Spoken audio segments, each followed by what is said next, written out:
Hello and welcome back to True Crime Guys Podcast. I'm Lauren. And I'm Michael.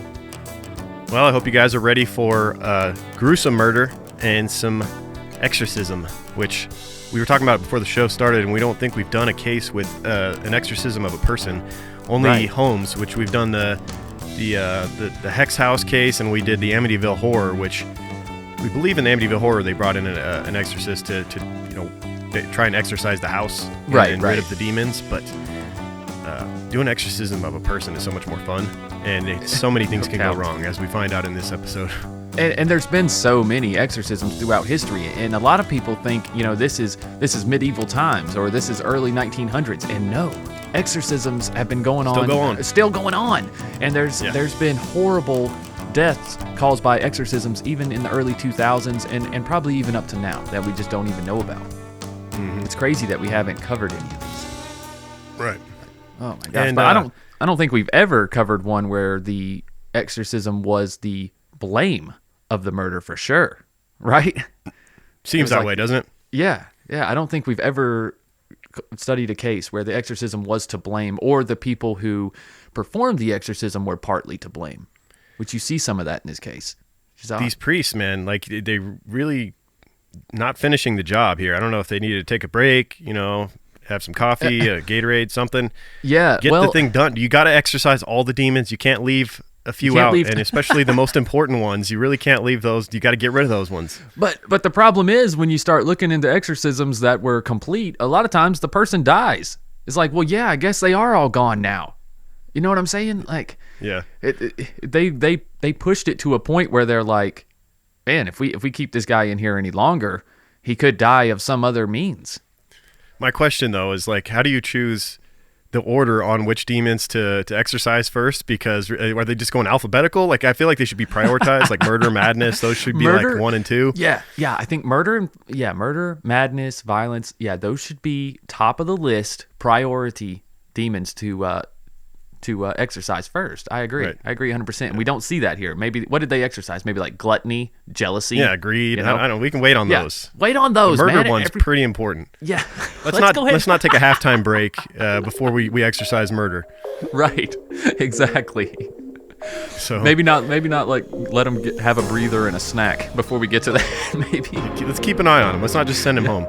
Right. Exactly. So, all right, let's get into it. Let's do it, man. Just a fair warning, this episode offers plenty of eye rolls and sideways remarks regarding the validity of demonic possession, believe you me. But here at True Crime Guys, we don't like to point out problems without offering solutions. So, without further ado, here's a clip from Dr. Hassaan Tohid, a neuroscientist and founder of the California Institute of Behavioral Neurosciences and Psychology. So, enjoy.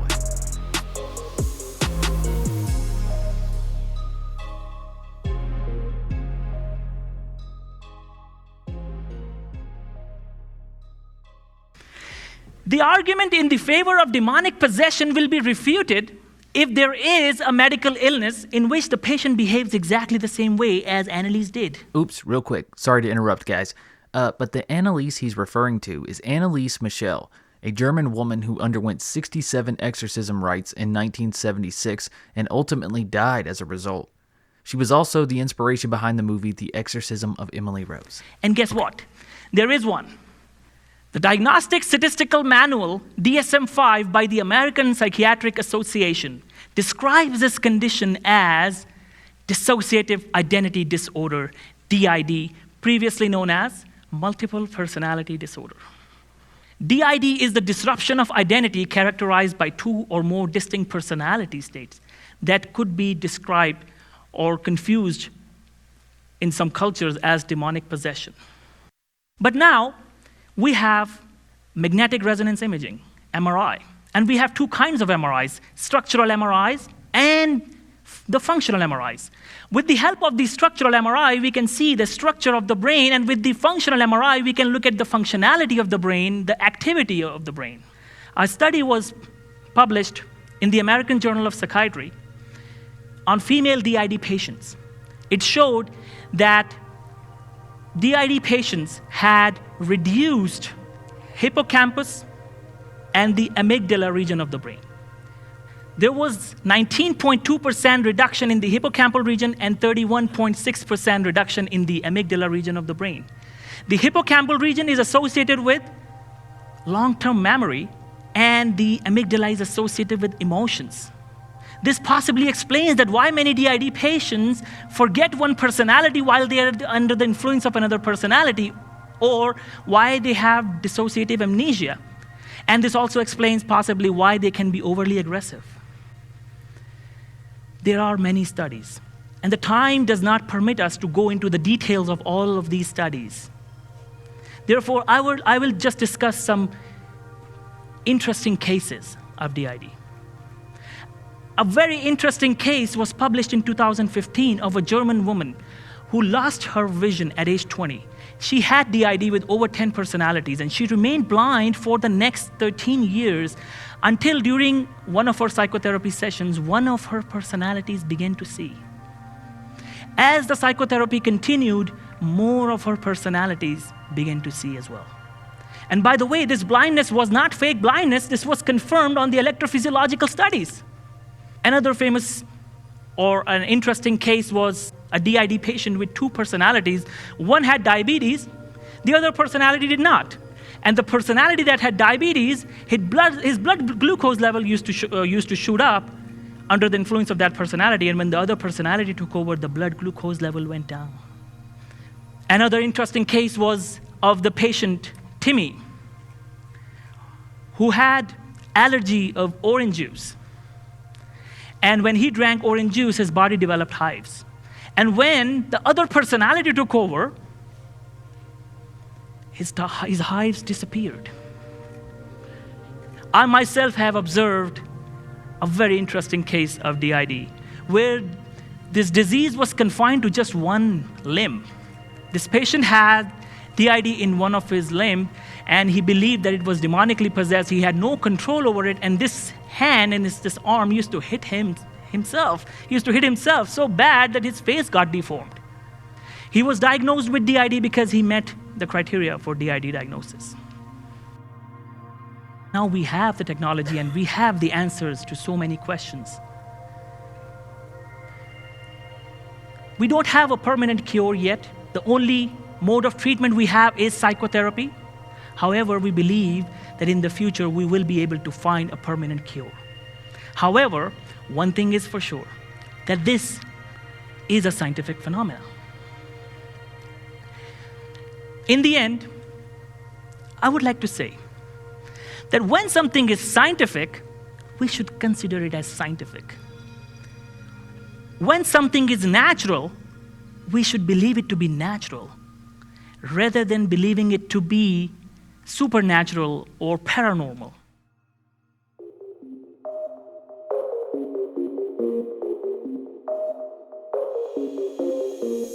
Well, there you have it, from a real man of science. Again, guys, that's Dr. Hassaan Tohid, a neuroscientist and founder of the California Institute of Behavioral Neurosciences and Psychology. And there is a link below the description of this episode to that entire TED Talk. It's definitely worth your time. Now let's get on with the show.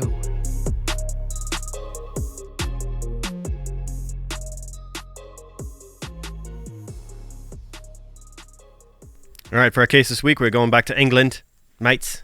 Oh yes, jolly good England. We haven't been there in a while, obviously, because our accents still suck.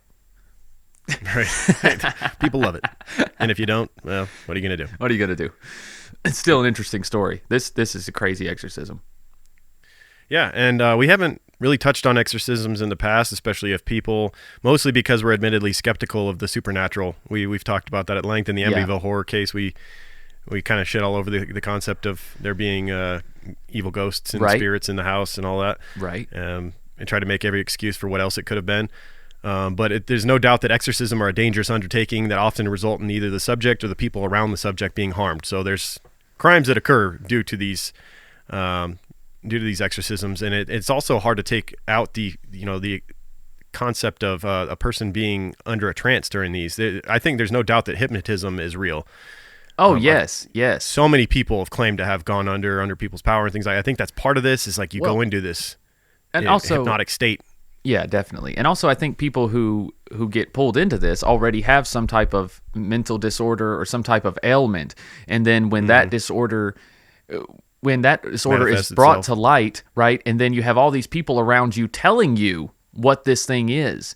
It's and then they're yelling and they're doing Hail Marys and all this. Like it just builds up the tension and the adrenaline. And you know what I'm saying? Like it's easy to get caught up in this. Yes. It really is. And if you already have mental issues, it just makes it that much more real. You know, now you have all these other people confirming around you that everything that you see and feel is real.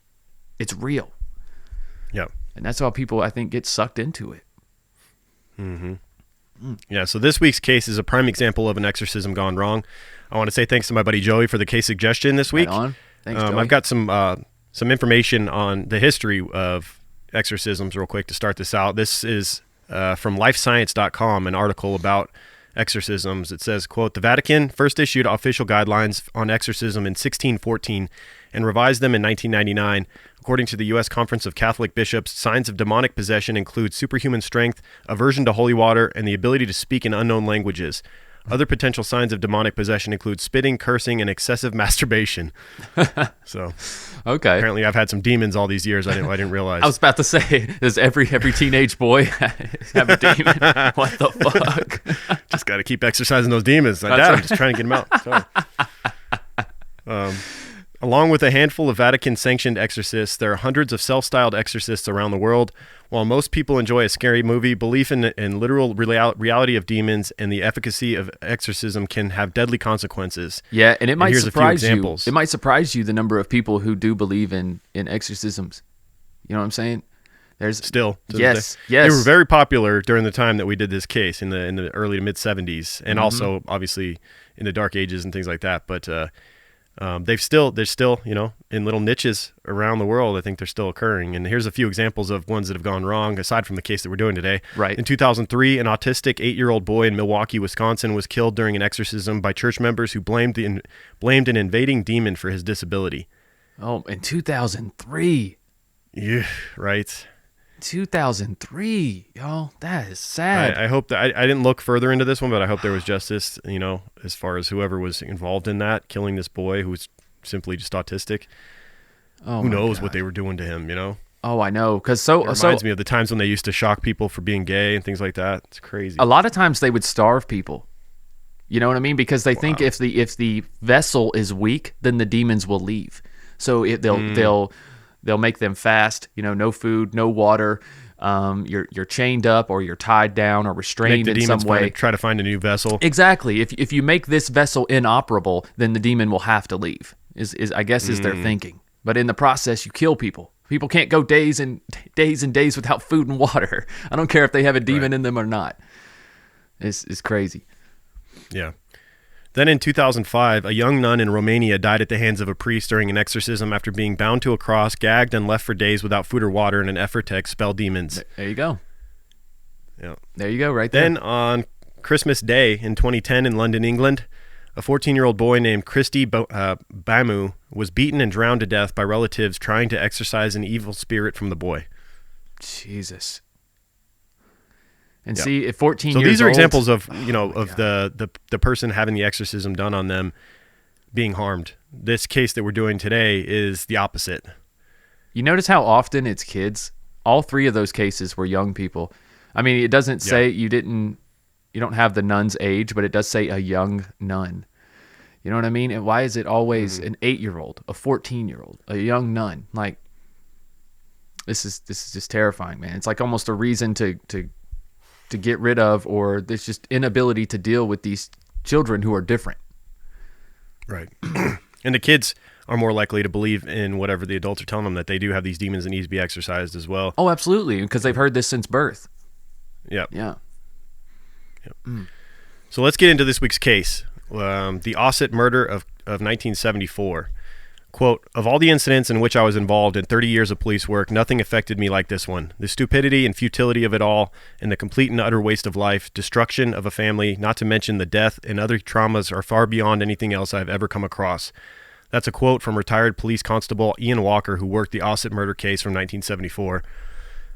It's one of the more gruesome murders we've ever covered, and I'd always say that a lot, but no, and truly, when you consider the fact that there was no weapon used, It's and barbaric. the trauma that was, It's primal. Yes, Yeah, it's awful. pretty insane. This will take you back to medieval times, no doubt. Like it's hard to believe someone was killed this way in 1974. Such an animalistic murder. Yes, it is. Absolutely. And you can see why they thought they had excessive strength, primal strength, because it's like most people wouldn't be able to do this, but it's not because of the strength. It's just because of the catches in your brain. It's, you know what I'm saying? It's like the same reason you can't, cut off one of your own arms or legs or whatever. It's not that you're not strong enough. It's just you have these stops. You can't bring yourself to do it. Yeah, exactly. Yeah. So it was September 1974, and what would be a decades-long fear of ritual satanic worship had begun to wash over Western culture. As I mentioned a minute ago, the mid-'70s were a hotbed for occultists and for the exorcisms that were going on. A lot of this came courtesy of occult experts like Mike Warnke, whose 1972 book, The Satan Cellar, made waves of the Christian community with tales of the author's time as a demonic priest, stories that would later be discredited. And I highly recommend checking out Last Podcast on the Left series on Mike Warnke if you want a good laugh and want to learn more about the madness of these times, with the fear of Satan, satanic panic, and all of this. So he wrote this book on his own it's like an autobiography? Mm-hmm. Okay, and then a lot of I didn't read that book. Yeah. I didn't read that book, but he was a bit of a clown. I mean, he was just a full on bold-faced liar. Okay. And he made a name for himself in that world. I think he tried a lot of things, and then he just caught on with the whole Satan thing.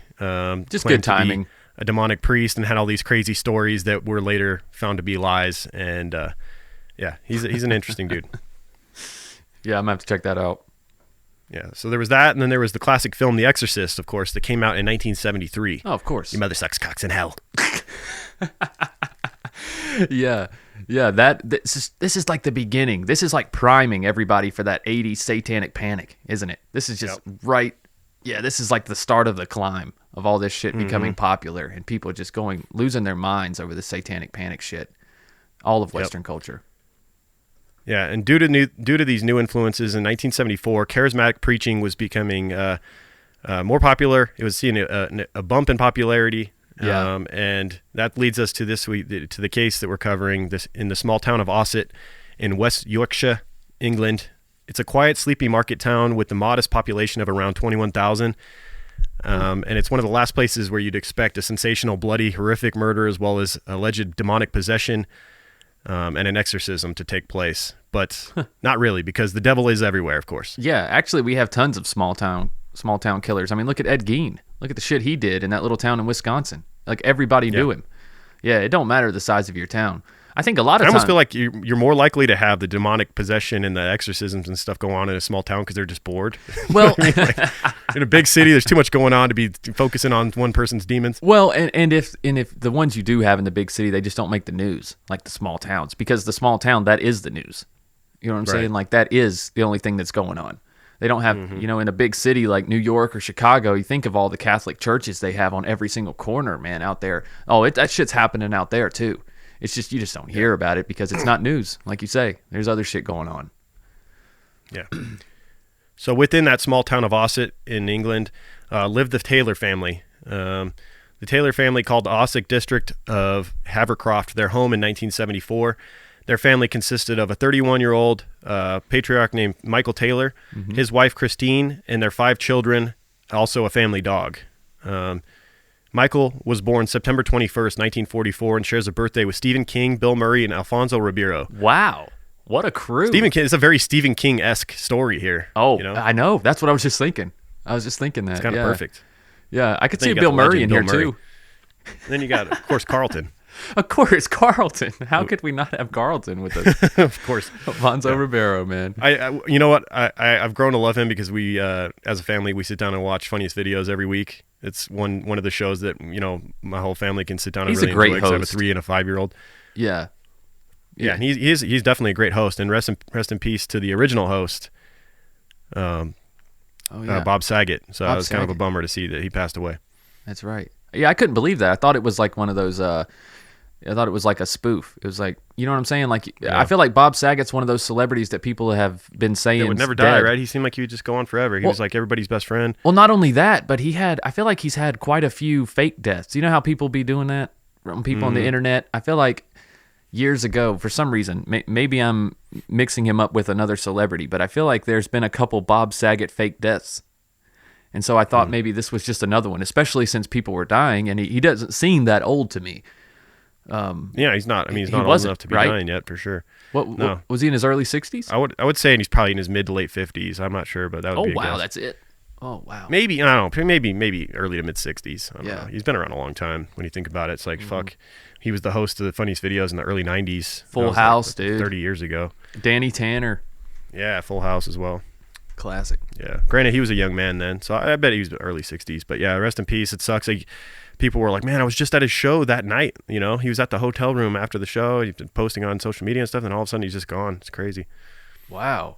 I didn't know that. I didn't know he was still doing stand-up. Oh, yeah. Holy crap. Yeah. Man, rest in peace. Yeah. Right. Bummer. So back to the Taylor family. We mentioned Michael, the father, and they had 5 children. Those children were all boys, all aged between 6 and 12. Okay. Man, you wonder, do they just keep trying for a girl? They get sucked into that trap? It sounds like it, don't it? I mean, 6 to 12. But after 5, you just realize it's not going to happen. Yeah. You had 5 boys in 6 years? That's crazy. Right. My goodness. That house must be like freaking WWE in there. Seriously. So, by all accounts, they had a happy family. They were the most cheerful and happy, and by this is noted by friends and neighbors. And Michael in particular was described by all who knew him as mild-mannered and generally kind and a loving father and husband. Neighbors would talk about walking in front of the house, like walking their dogs, and you would hear Michael busting jokes and laughing inside. Okay, so everything was going well. Yeah, everything was good, and of course an event happens though, which kind of changes Michael. We'll get to that in a minute. They were by no means wealthy, but they had gotten by reasonably well until early 1974, when Michael developed back problems that prevented him from working. He had been on a roof. I've heard mixed stories on this. I think maybe he worked. His job entailed him being on people's roofs, maybe some sort of a repairman, handyman, roofer, or something like that. Fell off a roof, suffered a bad back injury, and had chronic pain basically after that, and it changed his personality quite a bit. I've also heard that because he could have hit his head. Yeah, he also could have hit his head for sure. Most likely, because we hear about these all the time, man, with these bad head injuries, and then it results in a personality change for the rest of their life.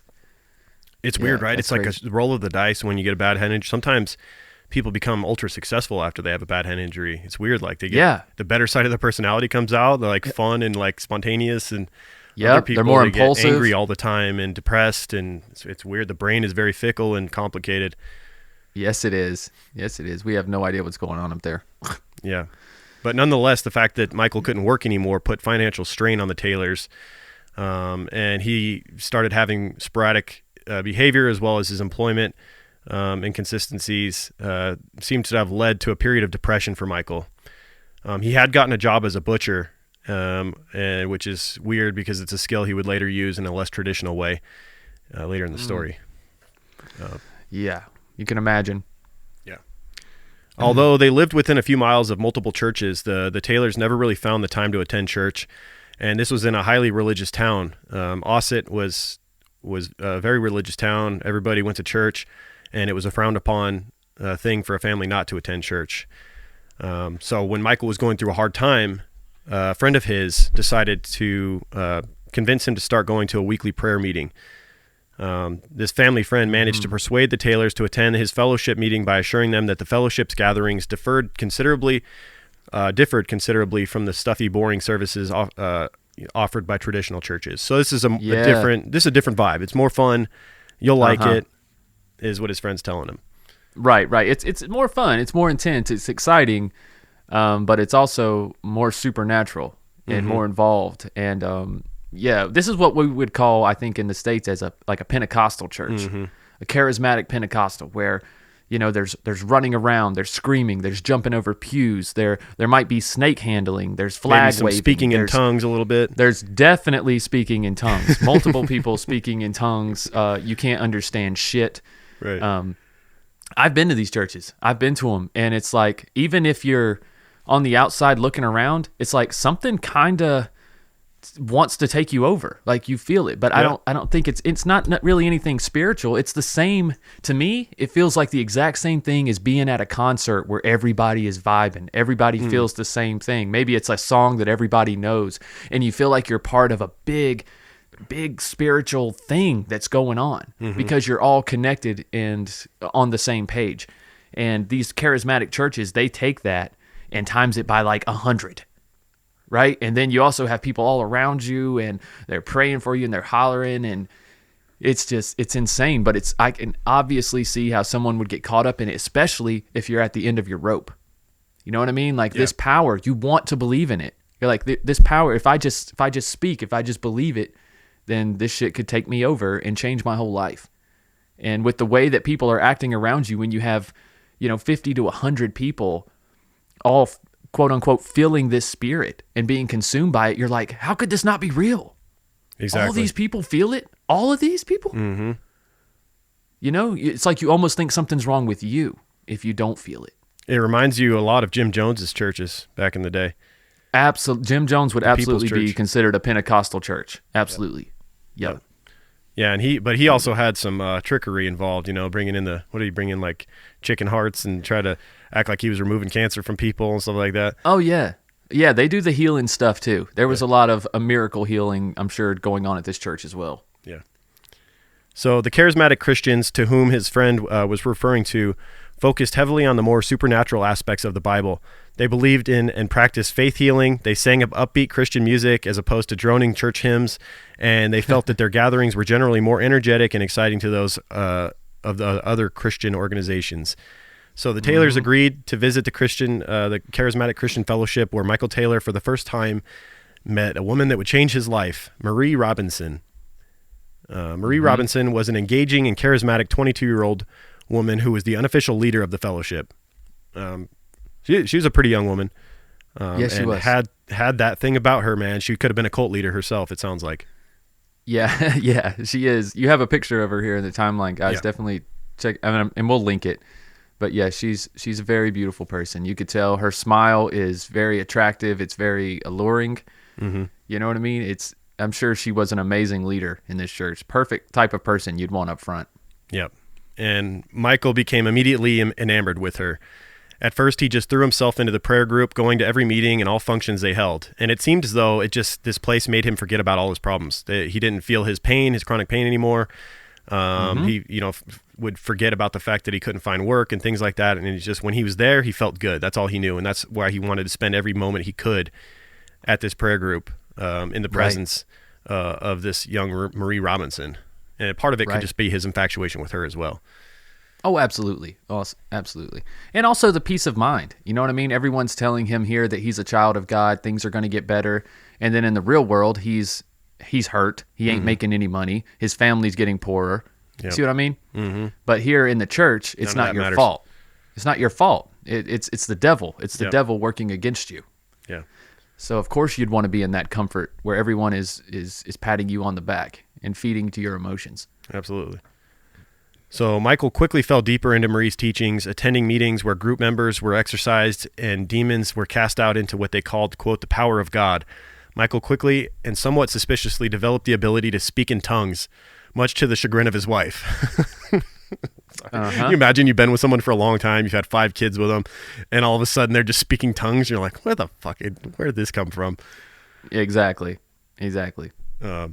Michael and Marie also began spending an inordinate amount of time in each other's company, which started making Michael's wife understandably jealous as well. Makes sense. Marie began offering private meetings to Michael. During these meetings, Michael and Marie would sit across from each other and make the sign of the cross over and over, sometimes for 8+ hours.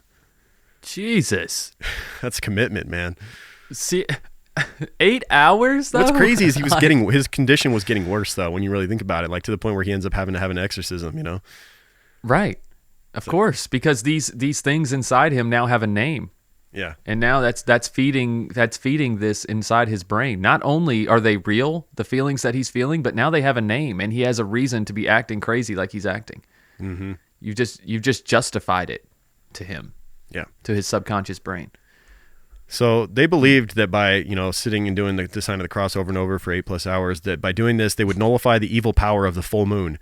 To the other members of the prayer group, it was clear that Michael had fallen head over heels in love with Marie, and that was his real reasoning for going through with all this. Right. At one point, you can't help but be suspicious, like, of people who come to church one time and then they're like full in. Yeah. It's like you can't help but be suspicious. It's, even if you are a believer, even if you have been in this congregation for a long period of time, like all these other people who are in the prayer group, they realize that right away, because they're like, nobody comes in with no religious background and then just does Hail Marys for 8 hours. And you know what I'm saying? Like, come on. And then you're speaking in tongues already with the rest of us. Like, there's obviously another motive here. Yeah. There just has to be. Yeah. At one point, Marie even spent the night with Michael in the Taylor home to help him remedy his fear of the moon. What a saint she is. I have to say, Michael's wife's being quite patient here. Oh my God, right? Oh God, I know. I don't know how that worked out. I don't know. Did she sleep on the couch? She's like, Michael, you were never fucking afraid of the moon for the first 20 years we were together, and all of a sudden, what the fuck is this afraid of the moon? She's got to spend the night with you so you can get through it. Yeah, what am I, chopped liver? What the fuck? Yeah, right. I can help you your fear of the moon too. Mm-hmm. So Michael's mental state seemed to degrade rapidly after meeting Marie. His wife, Christine, became vocally concerned about the amount of time that her husband was spending with this attractive 22-year-old blonde, and during one of the fellowship meetings, she publicly accused Michael and Marie of having a sexual relationship. Uh-oh. Oh, that makes things awkward. This is getting juicy. Yeah, it is. So what's crazy is the reaction that he has is not what you'd expect. So during his wife's public accusation of Michael is reported to have felt, quote, an evil influence cast a shadow over him, and he completely compelled by this force, vented a sudden fury on, surprisingly, not Christine, his wife, but Marie. He lashed out at her verbally and physically, to the point that the other churchgoers in the congregation had to physically restrain him, tackling him to the floor, fearing that he would seriously hurt himself or someone else. Well, that proves it right there that he was in love with Marie. Yes. Because why else would you blame Marie for everything? Mm-hmm. You know what I'm saying? Yeah. He really was. The wife definitely hit a nerve right there. Yeah. And this is Marie. Marie has a quote about this moment. She says, quote, I suddenly glanced at Mike and his whole features changed. He looked almost bestial. He kept looking at me and there was a really wild look in his eyes. I started screaming at him out of fear. I started speaking in tongues. Michael also screamed at me in tongues. I was on the verge of death and I seemed to come to my senses. I knew that only the name of Jesus would save me, and I started saying over and over again, Jesus. When Christine heard me calling on the name of Jesus, she started saying it too. And I firmly believe that it was only calling on his name that I was not killed. So she believes that, screaming out Jesus is the only thing that stopped him from killing her that day. Well, I'm sure it had nothing to do with the room full of strangers as well. Yeah, the room full of people that tackled him to the ground and held him down. Right? Yeah, seriously. That probably had a little something to do with it. Yeah. Michael, however, claimed that he had no memory of this happening, and then at the next meeting, he would receive full absolution from Marie. So if she was God, she loved this drama. Yeah, of course. She loved it. You just know, well, like she was getting off on it. They're screaming at each other in tongues. Like this is like ultimate conviction for like the rest of the group. Like look. She's at like, this is what I've been training for. Yes, right. This is my Super Bowl. It's exciting to her. But she also feels like it's the devil. She has an excuse. She's like, oh, that's not Mike. When he's screaming at me like that, that's not him. Right. That's just the devil taking over him. So, you have to have patience with the real person inside. It's kind of scary to think about what might have happened had, Michael not been with Christine and actually like started a real relationship with Marie. I don't know if she was interested or not, but like they'd be a scary couple. Oh God! They get into a fight over the dishes, and they start going into tongues and floating over each other. Right, they're just doing Hail Marys the whole time, just the cross over. Yeah. That's how they fight, right? Until one of them gets tired and passes out, hissing at each other and spitting and throwing holy water. Yeah, get back! That's not holy water. That's dirty dishwater because you haven't done the dishes. And it's burning my eyes because it has Dawn in it, you asshole. Right. Yeah. So according to Marie Robinson, her relationship with Michael was not sexual in nature, although everyone was speculating about that. She did say at one point that Michael had attempted to kiss her and that she had rejected him, which sent him into another rage. But it soon became apparent that Michael's out-of-character behavior seemed to now be permanent, and it was in fact getting worse as time went on. At one point, does his wife say, you know what, I don't think this church is good for you. It's making you far worse. Let's get the hell out of here. Instead, they double down, and they decide that it was time for an exorcism. Unfortunately, that's usually how it goes in religious factions. It's like when people start to doubt, and when stuff starts to come up like, hey, maybe this ain't working, they just double down. You're not believing hard enough. You don't have enough faith. It's because the devil's within you, and we must eradicate it. Exactly. That's what's being told to Michael right now. I guarantee is they're telling him like, you don't have enough faith. You're being distracted. The devil is growing in you, and if you don't do something now, he's going to take you over. So the seriousness and frightening condition that Michael was in was so severe that several local ministers became involved and came to the realization that Michael might be under the influence of demonic forces. This is when a local vicar came to the conclusion that an exorcism should be performed on Michael. And so strap in, because shit's about to get even crazier. Yeah, it is. So 2 ministers by the name of Father Peter Vincent and the Reverend Raymond Smith were brought in to carry out the exorcism. The exorcism was set to happen midnight on the 5th of October, 1974 at the St. Thomas Church in Barnsley. That night, in front of the congregation of the Christian Fellowship Group, the 2 ministers began the harrowing ritual, which would prove to last throughout the night and well into the next morning. As soon as the exorcism had started, Michael went into uncontrollable convulsions and fits and bouts of scratching, spitting, and biting, requiring him to be forcefully tied to the floor. So everything you'd expect out of an exorcism going on here. Yep. And I'm sure he's seen video of exorcisms. He's been learning about exorcisms. I'm sure he's seen the movie The Exorcism at this point. It was just the year prior. He knows how, and I'm using quotes here, how the devil affects the human body. You know what I'm saying? Like, he knows. So you have to consider that as well. And not only that, he's been in this church every day absorbing this type of information, being around this type of spiritual warfare. So you're saying he's faking it? Is that what you're saying? Somewhat, yeah, I think so. Or he's just getting caught up in it. You know, people all around him. The way that there's, like I said, there's a hypnotic effect. There's a chaotic. You're in a trance at this point. There's a chaos too, man. Like I say, your blood is pumping, your adrenaline's pumping, your mind is going a million miles a minute. Everybody around you is saying gibberish. You don't know what the hell they're saying. Everybody, they're throwing water on you. They're pushing crosses in your face. Like, how would you act? You got people trying to hold your arms. You know what I'm saying? Yeah. I don't know. I just feel like this is a natural reaction to someone who is pushed to this limit, especially when they're already in a down or depressed state in their life. Yeah. Yeah. So over the next 8 hours, Michael was subjected to all sorts of indignities, such as having crucifix shoved in his mouth and being doused with holy water. All throughout, he was growling and snapping at anyone who came near him. The priests in charge of the exorcism claimed that the ceremony had managed to ascertain that there were about 40 demons inhabiting Michael's body, representing such traits as incest, bestiality, blasphemy, lewdness, heresy, masochism, and carnal knowledge. How the hell did they figure out what did they do? Do a roll call? Incest here? Yes, I am here. Do you want to fuck your sister, Michael? We have incest, people. Do you have any bestiality present? Yes, I want to fuck goats. Like, okay, well, we bring a dog in here right now. I'll do him. Go ahead and mark that one off. Okay. Yeah, we got about 40 here. Where do you guys want to start? Let's start with lewdness. Like, really? Yeah, right. What the fuck? Let's start with heresy or carnal knowledge rather than murder. Yeah, exactly. Like I said, man, you really got to prioritize these demons, man. Some of them are a little more dangerous to the public than others. Right. Come on, guys. Get it right. If you know what they are, then prioritize them. Yeah. I would definitely argue that murder is a little more dangerous to the public than incest is. A little bit. Yeah. Yeah. To the public as a whole, no doubt. Yeah.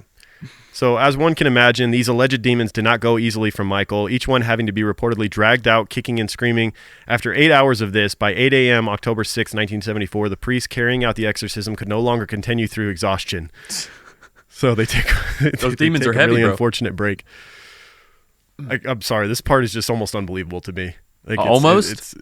yeah. I know. But it's So- it's true though. All this shit really happened. Yeah. And if they believe it, Yeah. then what is it? It's real. Yeah. Strangely, it was decided that the exorcism would have to be finished at a later time. So they take a halftime break, if you will. Mm-hmm. Although the priests claim that the three demons, those of insanity, anger, and murder, were still stubbornly possessing Michael and had not been successfully removed yet. So wait, maybe now that I'm thinking about this, maybe they did prioritize those, but they were just so stubborn they wouldn't leave that they were able to eradicate all the less stubborn ones. Obviously, murder being one of the hardest to rid of. Right. So okay, now it makes more sense. They also- tried, they just couldn't get him out. Exactly. Also, and this is a great way to excuse yourself from any responsibility if this man does commit any crazy atrocities later, because you've already said now, well, he does have insanity, anger, and murder still in him, but I think we can wait 24 hours and go at it again. Right. You know what I mean? Send him home with his wife, Yeah. and everything will be okay. Yeah, it'll be fine. We'll get back at it tomorrow morning. Yeah. Jesus. I think it's worth mentioning. I said that the three demons that were left in him were, insanity, anger, and murder. I've also heard in another source that it was murder, madness, and violence. But What's the either way- difference? Yeah, that's I was gonna say three of the demons you want least inhabiting someone, yeah. Either way, those are terrible ones to leave. for sure. So Michael and Christine were told to go home and prepare for part 2 of the exorcism, which is obviously a great idea. Yeah. Let's not keep them under watch. Let's just go ahead and send them out there into the public, and we'll rid of those evil demons later. Also, how do you prepare for an exorcism? I mean, make no sense. You got to clean up all the holy water and spit and whatever shit. Rinse your mouth out with And holy water. put down some new plastics and There you go. I don't know. Wash your straight jacket. Really, what they needed was what it sounds like they needed was some hydration, some sleep. They were exhausted, as I imagine. Yeah, I'm sure they were. So it was about 9:45 the next morning, October 7th. Not even 2 hours after Michael and Christine had been sent home to rest up to prepare for the next part of the exorcism, that a police patrol car passing through a normally quiet street in Ossett came upon a shocking sight. Oh, here we go. Coming around a corner, the officer spotted, and this is Officer Ian Walker, the one that we had the quote from earlier in the episode. Coming around a corner, he was confronted by the sight of a man stumbling around in the middle of the street, naked and covered head to toe in blood. His body was slicked with blood. Stopping the car and approaching the man, PC Walker saw the man curl into the fetal position and heard him ranting and screaming over and over, "It's the blood of Satan." Wow. Yeah. So it looks yeah, insane. obviously sending this man home. If you haven't figured it out yet, this is clearly Michael Taylor Right. that this officer had stumbled across. Unsurprisingly, this had attracted a crowd of onlookers, some of which knew the disturbed man. It was, of course, Michael Taylor, and the police officers who approached him immediately called for an ambulance, fearing that Michael had hurt himself or someone else, and tried their best to talk and calm Michael, who was still screaming and senseless, ranting on about Satan. He continued screaming as the ambulance from the local hospital arrived, and he was placed in it and taken away. The crowd of onlookers who crowded around the ambulance now told the police that the deranged maniac was Michael Taylor and gave the officer his address, to which the officer headed in the direction of. Oh, no. For sure, like you're driving that way, like, oh boy, what am I about to find? This You is have not gonna to. be good. Yeah, you have to. Your heart sank just knowing that he's just right down the road. So Officer Ian Walker, upon arrival at the Taylor house, was surprised to see that there was already a police car at the premises, and he later found out the police had been called because frightened neighbors had heard a commotion at the Taylor home and had called the police. As Officer Walker approached the house, he was stopped by the sight of an inspector emerging from the front door, bending over and vomiting. Oh, Quote, that ain't "You don't good. want to see this." Yeah. Quote from the officer that was vomiting had then come out of the Taylor home. He says, "You don't want to see this, son. I've seen nothing like it before, and I've seen a few. It's the wife. She's ripped at her son. It's a right mess in there. There's not much left of her. You don't want to see it, eh?" Sorry, it's some British slang in there. Yeah. So. Yeah. And also the It's officer, a right mess in there. Also, rightfully so, he shook up. You know what I'm saying? Like, Oh, for sure. and he just got done vomiting. Like, he's not really worried too much if he's making sense. He's just trying to tell him there's a fucked up scene in there, which rightfully so. Now, the Officer Walker, didn't listen to the inspector's advice and entered the house. And upon entering it, he was met with what some would call later the worst crime scene they'd ever worked. Michael had brutally attacked Christine, removing her eyes and tongue before ripping her face off of her skull. Jesus. There was no murder weapon involved. He had gouged out her eyes and ripped out her tongue with his bare hands, tearing the rest of her face down to the bone, so much so that she was left unrecognizable. He then strangled the family dog, and after the dog was dead, he ripped out its eyes and tore it limb from limb, throwing them around the house. Jesus. The house was covered wall to ceiling in blood, and all done with his bare hands. And apparently, those demons that had not been exorcised got to work quickly after leaving that exorcism, knowing that part 2 was, maybe the demons knew part 2 was coming, and they had to get their work done quick. Maybe. Or maybe that was just the confirmation he needed that he was going to kill somebody. You sent the man home and you're like, listen, now you still got murder, insanity, and craziness in there. So just try to be calm. Try not to get frustrated. Maybe don't tell him that. Right. And they did. That's all the... Oh, for sure. God. Yeah. It's just a damn good thing that the kids were all away. They weren't home at this time. Because I was going to ask you about that, where the victim. kids were at this time. Yeah. Yeah, they were not home. I don't know where they were. They may have been one of Michael or Christine's parents' homes at their grandparents. Well, I'm sure Christine had the intelligence to get probably the had kids arrangements, out of the right, house. for the kids to be watched over while they were doing a fucking exorcism of the father. They're like, either way, your dad is not himself right now, so maybe we should get you guys Good to call, a safe Christine. place. Absolutely, nice call. Yeah, unfortunately for her, she couldn't save her. Yeah, so Michael was taken into police custody from the hospital and interviewed for some hours later. When he told Detective Inspector Brian Smith about the exorcism that had occurred only hours before, he said, quote, "It was a long night. They danced around me and burned my cross because that was tainted with evil. They had me in the church all night. Look at my hands. I was banging on the floor. The power was in me. I couldn't get rid of it, neither could they. They were too late. I was compelled by a force within me to destroy every living thing within the house." So once again, good thing his sons weren't there, because they would fall under that blanket of living things in the house. And also, if these demons are so crazy and maniacal, why did they just kill people in your house? Why didn't you kill people in the street? Why didn't you go up to, you know what I mean? I don't know, man. It just sounds so sus that you only killed your wife, but you're convenient, right? You're this, especially when you're in love with the woman at the church as well. Yeah, you're a crazed maniac and you only kill your wife. Maybe in his mind he's like, okay, I was told I still have the murder demon and the madness, and that this is my excuse to kill my wife, and then those demons are exorcised and I'm good again, and then I get to be with my true love here. Oh God. Unfortunately, that could have been in there. We'd be stupid to not think that was in there somewhere. Yeah. So although Michael claimed he could remember nothing of the actual murder, claiming to deeply love his wife, when asked by Detective Smith how he felt, Michael replied, "Released. I am released. It is done. The evil in her has been destroyed." The evil in her? Right. Now you're blaming your wife. Oh, and my saying God. It was her fault. And also, what evil was in the poor dog? That you also have to wonder that. Yeah. What did this poor dog do? Yeah, what'd your His dog was do, man? Possessed as well? Is this like Harvey from Son of Sam? Or maybe the dog came to her rescue. Because the dogs can tell whether he's possessed or out of it. Either way, the dog knew he wasn't himself. So maybe the dog tried to attack him as well, and he beat the fuck out of it, apparently. Oh, God. Yeah, so although he appeared to have no motive for his actions, Michael Taylor was charged with the murder of Christine Taylor and was remanded to Broadmoor Secure Hospital in Berkshire to await trial. And of course, this crime was a sensation, and it created a media frenzy, and the bloody crime and alleged demonic possession drew huge amounts of interest to Michael Taylor's upcoming trial. So it becomes a big circus. And with Michael Taylor's trial beginning in March of 1975, upon its commencement, the jury were advised that the evidence they were about to hear, quote, "will make it difficult to believe that you are not back in the Middle Ages." And I guess it's a fair warning to the jury, for sure, for what they were about to read and hear and see during that trial. Absolutely.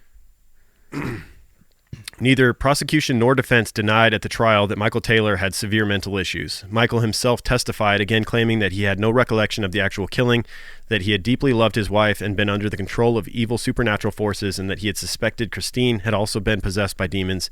He offered no other explanation. And the linchpin of his defense was the discrediting of the Christian Fellowship Group and the angelic the Anglican and Methodist priests who had carried out the exorcism. So Michael's defense turned their targets at the church and at the exorcism and the priests that performed it, and basically blamed them for Christine's murder. Wow. Mr. Ognell, for the defense, claimed that the Christian Fellowship Prayer Group was actually more of a fanatical cult and had managed to influence Michael by using potent mind control and indoctrination, feeding his already existing mental issues. At one point, he described the group as, quote, neurotics feeding neurosis to a neurotic. And they're not. I honestly they're not can't wrong. help but agree with. I can't help but agree with I them. know. Right? I agree. 100. Like they were feeding this beast. They really pushed him. Not necessarily to do exactly what he did, but I mean, it's not surprising the outcome when you think about what they were doing. Yeah, it's so often that the defense's explanation, you're like, oh, come on, like that's some bullshit. But in this instance, I agree with this. I agree with this 100%. Like, I don't think he goes to this extent, this far, without ever attending this church. Right. It's almost like when you hear about these federal agencies that like. They find a fanatical on the internet and then they start like catfishing them, and then they set everything up. They like create a bomb and like they all but hand them the switch and go, here, you push that button and you'll blow up this building, and then the person pushes it and it's fake, and then they arrest them. It's almost like it's pretty similar to that. Yeah. And it's like you really all but put the knife in the guy's hands. Not that he used a knife, but you gave him a reason. You made him. You gave him you an helped out. to create this monster. You really did. Yep. So blame was also appointed to the exorcism itself. The prosecution claimed that the ritual had taken its toll on an already mentally disturbed man, and coupled with the warped religious ideals and beliefs that the prayer group had instilled in him, these negative influences had pushed Michael over the edge into a realm of madness and murder. Mr. Ognell made an impassioned personal statement during the trial that illustrated just how much responsibility the church was viewed to have held during this crime, saying, quote, "We submit that Michael Taylor is a mere cipher. The real guilt lies elsewhere. Religion is the key. Those who have been referred to in evidence, and those clerics in particular, should be within him in spirit now in this building, and each day he is incarcerated in Broadmoor, and not least on the day he most endure the bitter reunion with his 5 motherless children." Jesus. Ouch. And it's pretty harsh. At the trial's conclusion, the jury would find Michael Taylor not guilty of murder for the murder of his wife by reason of insanity. Wow. Not sure how I feel about it. Well, I mean, judging by his actions, judging by the way the murder was committed, I would definitely say he was insane. Because if you're not insane, you don't kill your wife with your bare hands, rip her apart, and then go lay in fetal position in the middle of the street. Like that. Unless he's really trying to sell this insanity thing like we talked about before. Maybe this just gave him an out. This gave him an explanation to get rid of his wife. And he was like, well, if I'm going to do it, I got to go full-fledged. Yeah. I don't know. It's just it's crazy that he's quote-unquote healed after his wife is killed. What? Yeah. I'm not okay with him ever being like free, which he was free almost immediately. Like he's been a free man for 30 years, 40 years plus. Right. Spoiler, but yeah, like he's out there. I don't know how I feel about the murder charge. I honestly, I'm almost okay with him not being charged with involuntary manslaughter and then being sentenced to a mental institution for the rest of his life. But the idea that this man walking the streets it's terrifying. Oh, absolutely. Absolutely. Because if he was able to go off the deep end that quick, he could do it again. Yeah. He could absolutely do it again. So, deemed to be both clinically and legally insane, he was sent to Broadmoor Secure Hospital, where he would remain for 2 whopping years, followed by another 2-year sentence at Bradford Royal Infirmary before being released back into the world, apparently cured. So, 4 years.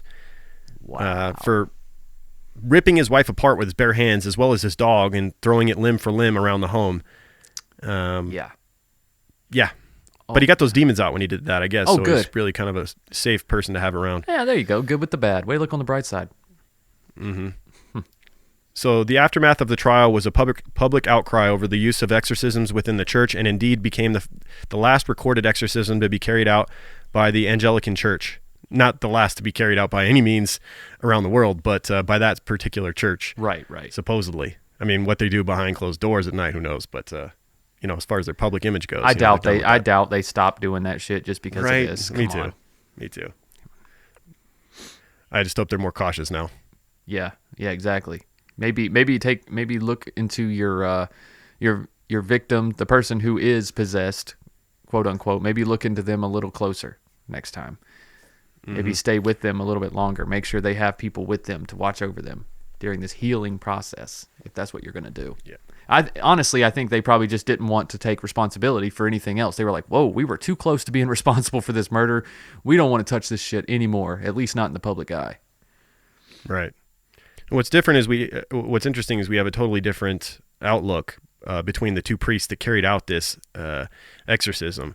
Throughout the trial and the years following it, the chief Anglican priest who had been in charge of Michael's exorcism, Father Peter Vincent, continued to insist that Michael Taylor had indeed been inhabited by demons and that the Ossett case had indeed been an authentic case of demonic possession. Father Vincent's career in the church was unaffected following the case. He would only simply say, God will bring out good in his own way. Okay. And it was only Peter Vincent's partner in exorcism, the Reverend Raymond Smith, that seemed to admit that the situation had not been handled well and that the exorcism had indeed failed. He was quoted as saying, "If people come to me in trouble of any kind, I will try to help. I would give such comfort as I could, but I am only an ordinary human being with human feelings or human failings." Right. So yeah, they kind of had different outlooks on how that thing went between the two priests. Right. So after his release from the hospital, it's reported that Michael Taylor went back to live in Ossett, and he would continue to display odd behavior and suffer bouts of depression, as well as making a total of 4 suicide attempts over the following years, still haunted by his actions that October morning. God, He's I can't involved believe cutting he his went back to Ossett. I know, right? Do you think he went back to the same house? Dude, there's no way. No way. I mean, Right? but even just that. I would hope that house had been seized or something. Dude, that's just too small a burned town. to the ground, fucking bulldoze that thing. Seriously, that's too small of a town, man, to go back to after what you did. Like, regardless whether you were insane, a mental break, or whatever you want to call it, like a murder like that, I would change my fucking name. I'd go live thousands of miles away. I don't know. I would not go back to that place. I don't know how you'd want to be reminded. Imagine having a family there and you see this dude wandering around. You see him at the grocery store knowing what he had done. But you know what? I bet his boys stayed in Ossett. Yeah. That's probably why. Most likely. Yeah. Yeah. So his suicide attempts involved cutting his wrists and jumping from a bridge, in which he badly injured his back and legs. His back even more injured following this. Right. Surprisingly, for such a sensational and chilling crime, he dropped out of the news and the public eye for many years. But Michael Taylor would enter the news again in July 2005 when he was arrested for sexually harassing and having inappropriate conduct with an underage girl. During his court hearing on these charges, he was said to have told police that it was all his fault, and then said, quote, "Am I going to Broadmoor for murdering my wife?" Apparently doesn't know the double jeopardy law. He was already found not guilty for that. Can't go to jail for that again. Or maybe he regressed. Maybe, mentally, like because of the traumatic experience of murdering his wife and how he tried to push that down. And then now he's in trouble again. So like maybe his brain is like regressing and he thinks that like, oh no, they're going to get me for murdering my wife. He's forgot about all of that. You know what I'm saying? Yeah. When people go through a traumatic experience and then when they go through therapy or they're being talked about that again, they have like the same physical reactions. It's like their brain as a defense mechanism puts them right back where they were. Yeah. So maybe for that sure, has I a can little see bit that. to do with that. I don't know. Maybe. As it was, he had spent a week in custody over the sexual assaults, and during the incarceration, the psychiatric problems that had existed in 1975 had manifested themselves once again. Upon being bailed, however, they disappeared, supposedly. For the harassment charge, Michael received a 3-year stint in community service, but with the condition of psychiatric treatment. And now 77 years old, he's still a free man, and still seems to be, living in Ossett, and hopefully remains demon-free until he meets his maker, and no one else is ever harmed by his hands again. Well, demons don't want your 77-year-old body anyways. That's right. Yeah, they're going to find some young kid. Because remember when he got possessed, he was what, 31? He's in his prime. He's in his prime, man. They wanted that 31-year-old body. That's what it was. They're gone now. Yeah, you can only make a 77-year-old so much stronger, especially when he's got such a bad back. He's got a bad back. He had multiple suicide attempts. Right. Yeah, he got hurt young. Of the bodies that you could inhabit, that's one of the lower rung, Yeah. Although his mind is pretty susceptible, apparently. So, Right. who knows? They would be a very unsuspecting person, a 77-year-old out there causing chaos, right? Mm-hmm. Yeah. Oh, man. Crazy case, dude. I love Crazy these religious case. Thanks, ones, Joe, for the recommendation. Absolutely. Appreciate it, bro. I got something I can recommend to you, and it's Oh My Gaia. How about that? There it is, baby. I told Michael I was going to let him have it this week. I wasn't even going to fight for it. I appreciate waiting. that. Appreciate that, guys. Listen, guys, if you're using regular old deodorant with aluminum in it, you got to switch to Oh My Gaia, guys. Do the right thing. Oh My Gaia is an innovative all-natural deodorant, fragrance, and beard oil company specializing in paraben and aluminum-free products.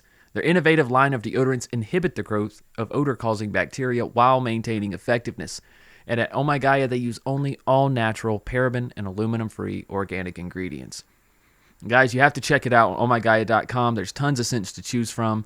And new scents are being added all the time with scents like vanilla, cherry almond, sandalwood, lavender, lemongrass, Egyptian musk, coconut, dreamsicle, leather, lumberjack, honeysuckle, fireside, bergamot amber, pear, sweet pea, sailor, barbershop, and so many more, guys, as well as true crime pine, which was made just for true crime guys, if you could imagine.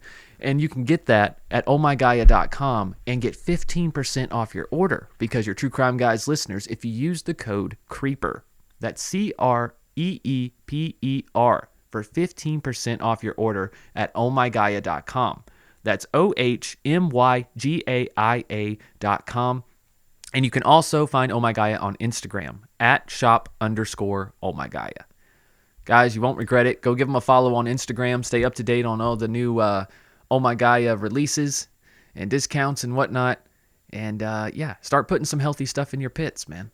Start putting some healthy stuff. Wendy doesn't mention it enough, but it is known that Oh My Gaia is known to remove demons from your armpits. Oh, there you go. So there you go. We need an exorcism scent. What would that be? That'd be like holy water and old wood or something. I don't know. I don't know what it would be. Cedar, maybe. Yeah, cedar and holy water. Can we get that, Wendy? That'd be great. Yes. Just splash it on you every morning and you walk around demon free. You're good. That's right. And you don't have to kill your wife with your bare hands. That's right. Come to think of it, it might be better in a scented oil. No. Beard oil. There you go. All right, I want to thank those that have gone and taken the time to rate and review the show this past week. I want to say what's up to a rock or something in the United States that have been listening since the Tookie Williams episode. Love you all. It's a shame you guys are probably the most underrated podcast ever, but doing what you're doing for us creepers. Thank you very much, a rock of something. Yeah, we appreciate or something. That. Sorry. What else we got here? Got some good ones. We got Throw Glitter Not Shade in the U.S. Gave us a 4-star review. Says, I mostly dig it. Good podcast, but sometimes I have to keep hitting skip when football talk starts. It's a good moment to mention that my 49ers just beat the Dallas Cowgirls yesterday. So we're moving on to the Packers. We're coming, Packers, and you don't want to see us in the playoffs because it usually doesn't go well for you. Uh-oh. We'll see what happens. I got to talk some shit. I honestly think we're going to lose because I feel like Aaron's playing on another level this year. Yeah. I'm trying to jinx him right now. Aaron's playing on another level this year. He can't be beat. We may or may not have Nick Bosa. Yeah. We'll see. It's going to be cold, I'm sure. I don't know, man. It's going to be a good game. I'm excited. It's in Green Bay, right? Yeah. Yeah. That's going to be tough. Yeah, they're the number 1 seed. They're coming off a bye week. Right. I'm a little bit concerned for them in the fact that they're coming off a week where they didn't play. We're hot. We just played. Mm-hmm. And also they have so many guys coming back, which could be a good thing, but also could be a bad thing. They've got like 6 of their starting players that they haven't played for most of the season that have been injured and are coming back just for this game. And I'm like, are they ready? Like, are they going to be up to the speed of the game and all that? Like, it takes a little bit, Well, like that many guys all at once coming back, like, are they going to be on the same page? Are they going to be in shape? Are they going to be ready to play football in a cold weather game, a physical game? Right. Are their bodies going to be ready for that? Are they conditioned for that? I wonder. Well, you have to realize that they're probably not all just got ready. They've probably been ready, Lauren, but since they've had this number 1 seed wrapped up, they're like, well, why don't we just save them for the games that really matter in our first but what I'm saying is they're ready, quote unquote, like their injuries healed, but they haven't played football, and this is playoff physical football in the cold. Right. Like you can only hit so much in practice. They don't really do much hitting in practice anymore. Like, how ready are they for that? We'll see. I guess we'll find out next week. Yeah, we will. It's going to be a good one. nonetheless, thanks, Throw Glitter Not Shade, and you're welcome for ruining your review with more football talk. That's what we do. Then we got Chachi91 in the U.S. says, Creeper, 5 stars, love the podcast, was looking for a new podcast to get me through my infusions, and y'all did. Thanks for the fun times, even though I'm jamming a little bit differently. LOL. Thank you very much, Chachi91. Then we got Tent Trinity in Australia, mate. Met him in. Down under. 5 stars. Love your vibe and the overall way you bounced off each other. Listen as much as possible, and sometimes awake at 1 to 3 a.m. on a work night, headphones in ear, and fall asleep consistently. But I wake and rewind back to find where I was before I fell asleep. I do this over and over until I put my phone away and sleep properly. Cheers, mates. Wow. Yeah, that's pretty cool. We're like a sleeping pill for a lot of people. I'll take it. Yeah, I'll take it. That's fine. That's still Speaking plays. of that, something that can help you sleep. We just haven't necessarily inked the deal, but we've come to agreements with a CBD company, Tonic CBD. We're going to be advertising them soon. Check them out. This is just kind of a way to let you guys know that we're going to be working with them. I've been searching.